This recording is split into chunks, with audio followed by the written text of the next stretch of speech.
ਪਿਆਰੇ ਵਿਦਿਆਰਥੀਓ ਸਤਿ ਸ੍ਰੀ ਅਕਾਲ। ਮੈਂ ਸੀਪੀ ਕੰਬੋਜ। ਉਮੀਦ ਹੈ ਤੁਹਾਡਾ ਪ੍ਰੈਕਟੀਕਲ ਦਾ ਐਗਜ਼ਾਮ ਵਧੀਆ ਹੋ ਗਿਆ ਹੋਣਾ ਤੇ ਤੁਸੀਂ ਆਪਣੇ ਥਿਊਰੀ ਦੇ ਐਗਜ਼ਾਮ ਦੀ ਤਿਆਰੀ ਦੇ ਲਈ ਲੱਗੇ ਹੋਣੇ। ਬਹੁਤ ਸਾਰੇ ਵਿਦਿਆਰਥੀਆਂ ਦੇ ਮਨ ਦੇ ਵਿੱਚ ਇਹ ਜਿਹੜਾ ਇੱਕ ਡਰ ਹੈ ਕਿ ਥਿਊਰੀ ਦਾ ਜਿਹੜਾ ਐਗਜ਼ਾਮ ਹੈ ਭਾਵੇਂ ਕਿ ਆਨਲਾਈਨ ਹੋ ਰਿਹਾ ਹੈ, ਕਿਵੇਂ ਹੋਏਗਾ। ਇਸ ਨੂੰ ਲੈ ਕੇ ਬਹੁਤ ਸਾਰੇ ਸਵਾਲ ਨੇ। ਇਸ ਛੋਟੀ ਜਿਹੀ ਵੀਡੀਓ ਦੇ ਰਾਹੀਂ ਅਸੀਂ ਗੱਲ ਕਰਾਂਗੇ ਕਿ ਜਿਹੜਾ ਪੰਜਾਬੀ ਕੰਪਿਊਟਰ ਸਹਾਇਤਾ ਕੇਂਦਰ ਹੈ ਉਹਦੇ ਵੱਲੋਂ ਜਿਹੜਾ exam certificate course in Punjabi computing ਦਾ ਲਿਆ ਜਾਣਾ ਹੈ ਆਨਲਾਈਨ, ਉਹਦੇ ਵਿੱਚ ਤੁਸੀਂ ਕਿਹੜੀਆਂ ਗੱਲਾਂ ਦਾ ਧਿਆਨ ਰੱਖਣਾ ਹੈ। ਦੋਸਤੋ ਬਿਲਕੁਲ ਸਿੰਪਲ ਹੈ, 3 ਸਟੈਪ ਅਸੀਂ ਅਪਣਾਉਣੇ ਨੇ। ਪਹਿਲਾਂ ਅਸੀਂ ਗੱਲ ਕਰਨੀ ਹੈ ਕਿ ਐਗਜ਼ਾਮ ਤੋਂ ਪਹਿਲਾਂ ਕਿਸ ਤਰ੍ਹਾਂ ਦੀ ਤਿਆਰੀ ਕਰੀਏ। ਉਹਦੇ ਲਈ ਤੁਸੀਂ 5 ਪੇਜ ਲੈਣੇ ਨੇ, 5 ਪੰਨੇ। ਸੋ 5 ਪੇਜਿਸ ਜਿਹੜੇ ਨੇ ਉਹ ਚਾਹੇ ਲਾਈਨਿੰਗ ਵਾਲੇ ਲੈ ਲਓ ਤੇ ਚਾਹੇ ਤੁਸੀਂ ਪਲੇਨ ਲੈ ਲਓ, A4 ਸਾਈਜ਼ ਦੇ ਹੋਣ। 5 ਪੰਨੇ ਲੈ ਕੇ ਉਹਨਾਂ ਦੇ ਟੌਪ ਦੇ ਉੱਤੇ ਪੇਜ ਮਾਰਕਿੰਗ ਕਰ ਲੈਣੀ ਹੈ।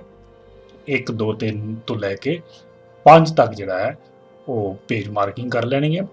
ਦੂਸਰਾ ਕੰਮ, ਤੁਸੀਂ ਪੰਨਿਆਂ ਤੋਂ ਇਲਾਵਾ ਬਲੂ ਪੈਨ, ਪੈਨਸਿਲ, ਸਕੇਲ ਜੋ ਵੀ ਤੁਹਾਨੂੰ ਪੇਪਰ ਦੇ ਵਿੱਚ ਲੋੜ ਪੈ ਸਕਦੀ ਹੈ ਉਹ ਵੀ ਕੋਲ ਰੱਖ ਲਓ। ਠੀਕ 9:30 ਵਜੇ ਤੁਸੀਂ ਆਪਣੇ WhatsApp ਗਰੁੱਪ ਤੋਂ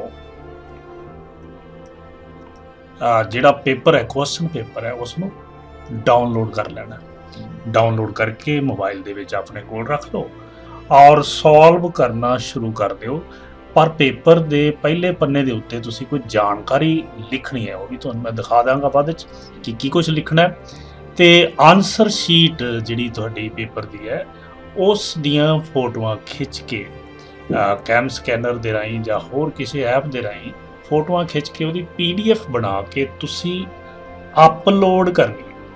ਅਪਲੋਡ 1:30 ਵਜੇ ਤੋਂ ਪਹਿਲਾਂ ਤੁਸੀਂ ਅਪਲੋਡ ਕਰਨੀ ਹੈ। ਕਿੱਥੇ ਕਰਨੀ ਹੈ? ਈਮੇਲ ID ਸਾਡੇ ਡਿਪਾਰਟਮੈਂਟ ਦਾ pchc@pbi.ac.in। ਸੋ ਇਸ ਮੇਲ ID ਦੇ ਉੱਤੇ ਤੁਸੀਂ ਅਪਲੋਡ ਕਰ ਦੇਣਾ 1:30 ਵਜੇ ਤੋਂ ਪਹਿਲਾਂ, ਜਾਂ ਫਿਰ ਸ਼ਾਮੀ 5 ਵਜੇ ਤੱਕ ਤੁਸੀਂ ਵਿਭਾਗ ਦੇ ਵਿੱਚ, ਕੇਂਦਰ ਦੇ ਵਿੱਚ ਆ ਕੇ ਦਸਤੀ ਵੀ ਜਮ੍ਹਾਂ ਕਰਵਾ ਸਕਦੇ ਹੋ। ਸੋ ਇਹੀ ਗੁਜ਼ਾਰਿਸ਼ ਹੈ ਕਿ ਜਿਹੜੇ ਵਿਦਿਆਰਥੀ ਲੋਕਲ ਨੇ ਉਹ ਡਿਪਾਰਟਮੈਂਟ ਦੇ ਵਿੱਚ ਆ ਕੇ ਹੀ ਜਮ੍ਹਾਂ ਕਰਵਾਉਣ, ਪਰ ਈਮੇਲ ਜਿਹੜੀ ਹੈ ਉਹ 1:30 ਵਜੇ ਤੱਕ ਜ਼ਰੂਰ ਪਹੁੰਚ ਜਾਣੀ ਚਾਹੀਦੀ ਹੈ। ਈਮੇਲ ਦੇ ਨਾਲ ਡਬਲ ਕੰਮ ਤੁਸੀਂ ਕਰ ਸਕਦੇ ਹੋ ਕਿ 5 ਵਜੇ ਆ ਕੇ ਜਮ੍ਹਾਂ ਵੀ ਕਰਵਾ ਸਕਦੇ ਹੋ। ਲਓ ਹੁਣ ਆਪਾਂ ਦੇਖਦੇ ਹਾਂ ਕਿ ਕੁਐਸਚਨ ਪੇਪਰ ਕਿਵੇਂ ਸੋਲਵ ਕਰਨਾ ਹੈ, ਕਿੰਨੇ ਸਵਾਲ ਹੱਲ ਕਰਨੇ ਨੇ। ਉਹਦੇ ਲਈ ਤੁਹਾਨੂੰ ਕੁਐਸਚਨ ਪੇਪਰ ਦੇ ਉੱਤੇ ਲੈ ਜਾਂਦਾ ਮੈਂ। ਸੋ ਦੋਸਤੋ ਇਸ ਤਰ੍ਹਾਂ ਦਾ ਇੱਕ ਸੈਂਪਲ ਕੁਐਸਚਨ ਪੇਪਰ ਤੁਹਾਨੂੰ ਮੈਂ ਦਿਖਾ ਰਿਹਾ। ਇੱਥੇ ਉੱਪਰ ਡਿਪਾਰਟਮੈਂਟ ਦਾ ਨਾਮ, ਪੇਪਰ ਦਾ ਨਾਮ ਸਭ ਕੁਝ ਲਿਖਿਆ ਹੋਏਗਾ। ਕੁੱਲ ਅੰਕ 50, ਸਮਾਂ 1 ਘੰਟਾ ਲਿਖਿਆ ਹੋਏਗਾ। ਪਰ ਯੂਨੀਵਰਸਿਟੀ ਪ੍ਰੀਖਿਆ ਸ਼ਾਖਾ ਦੀਆਂ ਹਦਾਇਤਾਂ ਦੇ ਮੁਤਾਬਕ ਤੁਸੀਂ 50% ਸਵਾਲ ਹੱਲ ਕਰਨੇ ਨੇ। ਇਹ ਦੇਖੋ, ਸਾਰੇ ਹੱਲ ਕਰਨੇ ਨੇ ਸਵਾਲ, ਖਾਲੀ ਥਾਵਾਂ ਭਰੋ। ਭਾਗ ਊੜਾ ਹੈ। ਸੋ ਊੜੇ ਦੇ ਵਿੱਚ 20 ਸਵਾਲ ਦਿੱਤੇ ਹੋਏ ਨੇ। 20 ਦੇ ਵਿੱਚੋਂ ਤੁਸੀਂ ਕਿੰਨੇ ਸਵਾਲ ਹੱਲ ਕਰਨੇ ਨੇ? ਅੱਧੇ, ਯਾਨੀ ਕਿ 50% ਜਿਹੜਾ ਹੈ ਉਹ ਸਵਾਲ ਤੁਸੀਂ ਇੱਥੇ 10 ਸਵਾਲ ਹੱਲ ਕਰੋਗੇ, ਸਿਰਫ 10। ਜਿਹੜੇ ਵੀ 10 ਸਵਾਲ ਹੁੰਦੇ ਨੇ ਉਹਨਾਂ ਨੂੰ ਲੜੀਵਾਰ ਤੁਸੀਂ ਹੱਲ ਕਰ ਲੈਣਾ ਹੈ। ਭਾਗ ਊੜੇ ਦੇ ਵਿੱਚ ਕਹਿੰਦਾ ਕੋਈ 2 ਸਵਾਲ ਕਰੋ। ਸੋ ਇਹਨਾਂ ਦੋਵਾਂ ਦੇ ਵਿੱਚੋਂ ਤੁਸੀਂ 1 ਸਵਾਲ ਇੱਥੋਂ ਹੱਲ ਕਰ ਲੈਣਾ ਹੈ। ਇਵੇਂ ਫਿਰ ਈੜੀ ਭਾਗ ਜਿਹੜਾ ਕਿ 10-10 ਨੰਬਰਾਂ ਦਾ ਸਵਾਲ ਹੋਏਗਾ, ਇੱਥੋਂ ਵੀ 1 ਸਵਾਲ ਹੱਲ ਕਰ ਲੈਣਾ। 1 ਸਵਾਲ ਤੁਹਾਡੇ ਕੋਲ 20 ਨੰਬਰ ਦਾ ਹੋ ਜਾਏਗਾ।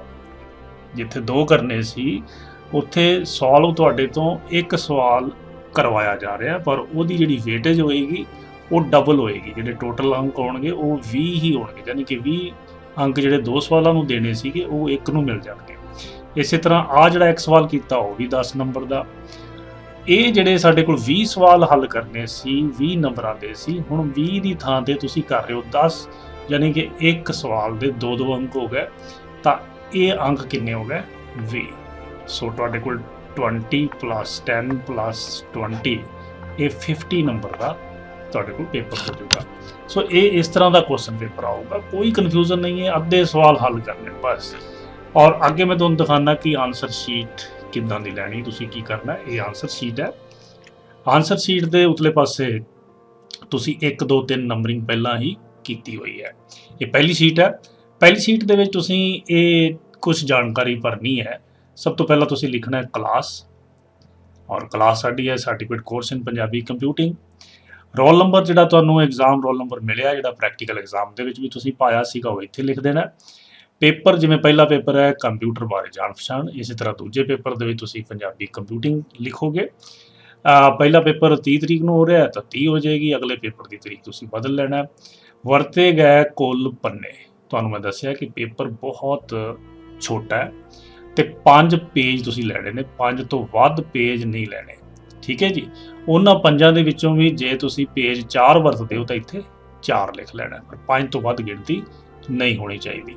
ਥੱਲੇ ਤੁਸੀਂ ਇਹਦੇ ਹੱਥ ਨਾਲ ਲਿਖਣਾ ਹੈ, ਤਸਦੀਕ ਕੀਤਾ ਜਾਂਦਾ ਹੈ ਕਿ ਮੇਰੀ ਆਪਣੀ ਹੱਥ ਲਿਖਦਾ ਹੈ। ਸੋ ਇਸ ਚੀਜ਼ ਦੀ ਪੁਸ਼ਟੀ ਕਰਨੀ ਹੈ ਤਾਂ ਇੱਥੇ ਕਰ ਦੇਣੇ ਨੇ ਆਪਣੇ ਦਸਤਖਤ। ਸੋ ਯਾਦ ਰੱਖਣਾ ਹੈ ਕਿ ਜੋ ਪ੍ਰੈਕਟੀਕਲ ਐਗਜ਼ਾਮ ਦੇ ਵਿੱਚ ਤੁਸੀਂ ਸ਼ੀਟਾਂ ਇੱਥੇ ਦੇ ਕੇ ਗਏ ਹੋ, ਉਹਦੇ ਨਾਲ ਹੈਂਡ ਰਾਈਟਿੰਗ ਤੁਹਾਡੀ ਜਿਹੜੀ ਹੈ ਉਹ ਮਿਲਾਈ ਜਾ ਸਕਦੀ ਹੈ। ਸੋ ਇਸ ਕਰਕੇ ਆਪਣੀ ਹੱਥ ਲਿਖਤ ਦੇ ਵਿੱਚ ਪੇਪਰ ਕਰਨਾ ਹੈ ਤੇ ਉਹਦੀ ਸ਼ਨਾਖਤ ਕਰਨੀ ਹੈ। ਹੁਣ ਥੱਲੇ ਦੇਖਦੇ ਹਾਂ, ਪਹਿਲੇ ਪੇਜ ਦੇ ਉੱਤੇ ਸਿਰਫ ਭਾਗ ਊੜੇ ਨੂੰ ਹੀ ਹੱਲ ਕਰਨਾ ਹੈ। ਊੜਾ ਭਾਗ ਜਿਹੜਾ ਕਿ ਖਾਲੀ ਥਾਵਾਂ ਸੀਗੀਆਂ, ਜਾਂ ਇੱਕ ਸ਼ਬਦ 2 ਸ਼ਬਦਾਂ ਵਾਲੇ ਸਵਾਲ ਹੋ ਸਕਦੇ ਨੇ। 20 ਦੇ ਵਿੱਚੋਂ 10 ਸਵਾਲ ਜਿਹੜੇ ਹੱਲ ਕਰਨੇ ਨੇ, ਉਹਨਾਂ ਦੇ ਕੁਐਸਚਨ ਲਿਖਣ ਦੀ ਲੋੜ ਨਹੀਂ, ਸਿੱਧੇ ਜਵਾਬ ਲਿਖੋ। ਕਿੰਨਵਾਂ ਨੰਬਰ ਸਵਾਲ ਹੈ, ਉਹਦਾ ਜਵਾਬ ਸਿੱਧਾ ਇੱਥੇ ਆ ਜਾਊ। ਤਾਂ ਇੱਕ ਤੋਂ ਬਾਅਦ ਜੇ ਦੂਜਾ ਸਵਾਲ ਨਹੀਂ ਕਰਨਾ, ਤੀਜੇ ਨੰਬਰ ਦਾ ਜਵਾਬ ਆ ਜਾਊ, ਚੌਥੇ ਦਾ, 5ਵਾਂ, 9ਵੇਂ ਦਾ। ਤਾਂ ਇਸ ਤਰ੍ਹਾਂ ਤੁਹਾਡੇ ਕੋਲ ਇਹ 10 ਸਵਾਲ ਹੋ ਗਏ। ਸਿੱਧੇ ਆਨਸਰ ਜਿਹੜੇ ਨੇ ਸਾਫ਼ ਪਹਿਲੇ ਪੇਜ ਦੇ ਉੱਤੇ 10 ਹੋਣੇ ਚਾਹੀਦੇ ਨੇ। ਕੋਈ ਕੁਐਸਚਨ ਲਿਖਣ ਦੀ ਲੋੜ ਨਹੀਂ, ਕੋਈ ਹੋਰ ਸਮੱਸਿਆ 'ਚ ਪੈਣ ਦੀ ਲੋੜ ਨਹੀਂ। ਹੁਣ ਇਸ ਤੋਂ ਬਾਅਦ ਤੁਸੀਂ ਪੇਜ ਨੰਬਰ 2 ਦੇ ਉੱਤੇ ਚਲਾ ਜਾਣਾ। ਪੇਜ ਨੰਬਰ 2 ਦੇ ਉੱਤੇ ਤੁਸੀਂ ਜਦੋਂ ਜਾਓਗੇ ਤਾਂ ਉੱਥੇ ਵੀ ਉਹੀ ਇਨਫੋਰਮੇਸ਼ਨ ਜਿਹੜੀ ਹੈ, ਪੇਜ ਨੰਬਰ 2 ਜਿਹੜਾ ਇੱਕ ਦੀ ਥਾਂ ਤੇ ਲਿਖਣਾ ਹੈ ਆਪਾਂ, ਉਹ ਲਿਖਿਆ ਹੋਊਗਾ। ਸੋ ਇਸ ਤਰ੍ਹਾਂ ਪੇਜ ਨੰਬਰ 2 ਇੱਥੇ ਮਿਲ ਰਿਹਾ ਸਾਨੂੰ। 2 ਨੰਬਰ ਪੇਜ ਦੇ ਉੱਤੇ ਤੁਸੀਂ ਜਿਹੜਾ ਹੈ ਇੱਥੇ ਭਾਗ ਲਿਖਣਾ ਹੈ, ਐੜਾ, ਭਾਗ ਐੜਾ। ਸੋ ਭਾਗ ਐੜਾ ਜਿਹੜਾ ਹੈ, ਆਪਾਂ ਦੇਖਿਆ ਸੀਗਾ ਕਿ ਇੱਕੋ ਹੀ ਸਵਾਲ ਹੈ, ਉਹ ਇੱਕ ਸਵਾਲ ਤੁਸੀਂ ਇੱਥੇ ਹੱਲ ਕਰ ਲੈਣਾ। ਉਹਦੇ ਲਈ ਤੁਹਾਨੂੰ ਅੱਧਾ ਪੇਜ ਜਾਂ ਪੌਣਾ ਪੇਜ ਚਾਹੀਦਾ ਹੋਏਗਾ। ਇੱਕ ਪੇਜ ਦੇ ਉੱਤੇ ਵੀ ਕੋਈ ਕਰਨਾ ਚਾਹੁੰਦਾ ਤੇ ਕਰ ਸਕਦਾ ਹੈ, ਪਰ ਤੁਹਾਨੂੰ ਸਾਇੰਸ ਦੇ ਵਿੱਚ ਪਤਾ ਹੈ ਕਿ ਕੋਈ ਫालतू ਚੀਜ਼ ਦੇ ਕੋਈ ਨੰਬਰ ਨਹੀਂ ਹੁੰਦੇ। ਸੋ ਦੂਜਾ ਨੰਬਰ ਪੇਜ ਦੇ ਉੱਤੇ ਸਿਰਫ ਤੁਸੀਂ ਐੜੇ ਭਾਗ ਦੇ ਵਿੱਚ ਜਿਹੜਾ ਸਵਾਲ ਪੁੱਛਿਆ ਗਿਆ, ਉਹ ਇੱਕ ਸਵਾਲ ਹੀ ਹੱਲ ਕਰਨਾ ਹੈ। ਇਸੇ ਤਰ੍ਹਾਂ ਦੋਸਤੋ ਅੱਗੇ ਪੇਜ ਨੰਬਰ 3 ਜਦੋਂ ਆਏਗਾ, ਪੇਜ ਨੰਬਰ 3 ਦੇ ਉੱਤੇ ਵੀ ਉਸੇ ਤਰ੍ਹਾਂ ਤੁਸੀਂ ਜਿਹੜਾ ਸਵਾਲ ਨੰਬਰ ਈਡੀ ਹੈ, ਭਾਗ ਈਡੀ, ਵੱਡੇ ਸਵਾਲ ਹੈ ਜਿਹੜਾ ਵੱਡੇ ਉਤਰਾਂ ਵਾਲੇ ਸਵਾਲ ਨੇ, ਉਹਨਾਂ ਵਿੱਚੋਂ ਵੀ ਇੱਕ ਸਵਾਲ ਤੁਸੀਂ ਇੱਥੇ ਹੱਲ ਕਰ ਦੇਣਾ। ਸੋ ਇਹ ਸਵਾਲ ਵੱਡਾ, ਉਸ ਕਰਕੇ 3 ਨੰਬਰ ਪੇਜ, 4 ਨੰਬਰ ਪੇਜ ਜਾਂ ਤੁਹਾਡਾ ਜਵਾਬ ਹੈ 5 ਨੰਬਰ ਪੇਜ ਤੱਕ ਵੀ ਪਹੁੰਚ ਸਕਦਾ ਹੈ, ਯਾਨੀ ਕਿ 3 ਪੇਜ ਤੁਹਾਡੇ ਕੋਲ ਨੇ। ਸੋ ਇਹਨਾਂ ਦੇ ਵਿੱਚ ਹੱਲ ਕਰਨਾ। ਸੋ ਟੋਟਲ 5 ਪੇਜ ਹੋਣਗੇ ਤੇ ਇਹਨਾਂ 5 ਪੇਜਾਂ ਨੂੰ ਇਸ ਤਰੀਕੇ ਵੰਡ ਕਰਨੀ ਹੈ। ਊੜਾ ਭਾਗ ਪਹਿਲੇ ਪੇਜ ਦੇ ਉੱਤੇ, ਔਰ ਯਾਦ ਰੱਖਣਾ ਹੈ ਕਿ ਪੇਜ ਦੇ ਮਗਰਲੇ ਪਾਸੇ ਕੁਝ ਨਹੀਂ ਲਿਖਣਾ, ਹਰੇਕ ਪੇਜ ਦਾ ਫਰੰਟ ਹਿੱਸਾ ਹੀ ਯੂਜ਼ ਕਰਨਾ ਹੈ।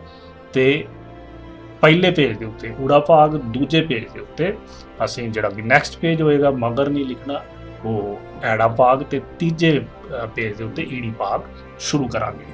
ਸੋ ਇਹ तमाम ਜਾਣਕਾਰੀ ਤੁਸੀਂ ਆਪਣੇ ਕੁਐਸਚਨ ਪੇਪਰ ਤੋਂ ਵੇਖ ਕੇ ਜਾਣਕਾਰੀ ਜਿਹੜੀ ਹੈ ਉਹ ਆਨਸਰ ਸ਼ੀਟ ਦੇ ਉੱਤੇ ਭਰਨੀ ਹੈ।